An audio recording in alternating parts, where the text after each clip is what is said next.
When I first started Juson, all I could think about was getting the climbing down as quick as I could, and I remember thinking about the speedrunning community and being really excited to see what kind of insane leaps people are going to be able to make on this game. It actually took me about 30 minutes of playtime before I actually took a second to just look around and I realised, hey, this is pretty nice. I think the beauty of Juson lies not in just its landscapes or the fun climbing mechanics, but in the way it consistently encourages a philosophy that extends way beyond the screen.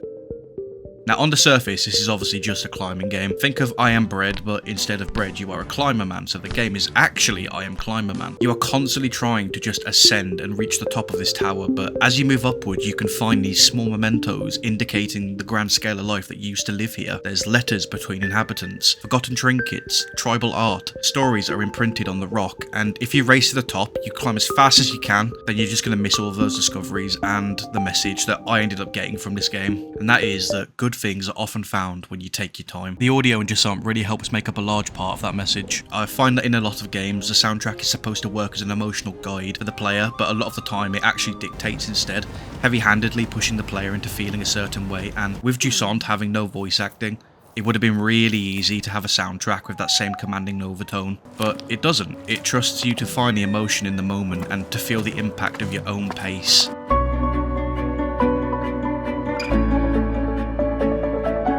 As amazing as the music is, I think the moments where music isn't playing is ironically what makes Juson's use of sound so special. They place a lot of trust in silence. Long stretches of the climb have absolutely no music at all, only the natural sounds of your movement and the world around you. Your rope creaking, your winch, your grunts, these sounds make the climb feel real, yes, but they also end up creating another form of rhythm to fill the void without musical pieces. As a result, when the actual music does emerge, it feels like something given only because you've taken the time to truly be in the space. The music doesn't celebrate the fact that you've moved forward, but more that you've noticed where you are. The interplay they have between the sparse musical pieces and the rich environmental sound ends up shaping how you climb. It asks you to slow down, not because the game punishes speed, but because rushing through the game means missing what's quietly waiting for you to notice, and that is the heart of Juson's message.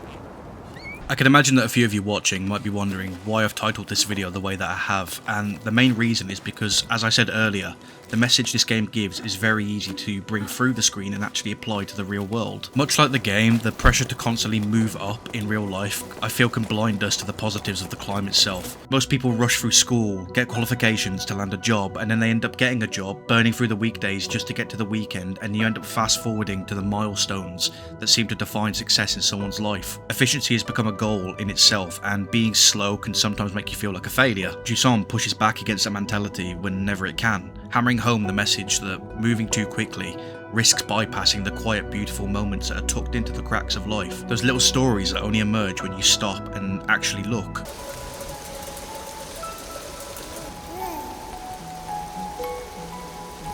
Now, this obviously isn't a new message in entertainment. My favourite example of it is in Hunter x Hunter, a series that disguises itself as a quest for a goal, only to reveal that the goal was never really the point at all. Both that show and this game start with a very clear objective, but over time you can gently unravel that objective, revealing that the journey itself is actually the important thing. The goal was just the excuse you needed to get started in the first place, and the thing I really liked about Juson is that the only way you can actually see this message is if you go looking for it. By the time you reach the top of Juson's tower, the view is stunning, but not because it's a prize for speed. It's stunning because of everything you've noticed along the way. In the same way, the most meaningful summits in life feel earned not because we arrived there quickly, but because we took the time to understand what it meant to get there. It felt to me that Juson was a love letter to slowness, to patience, to curiosity.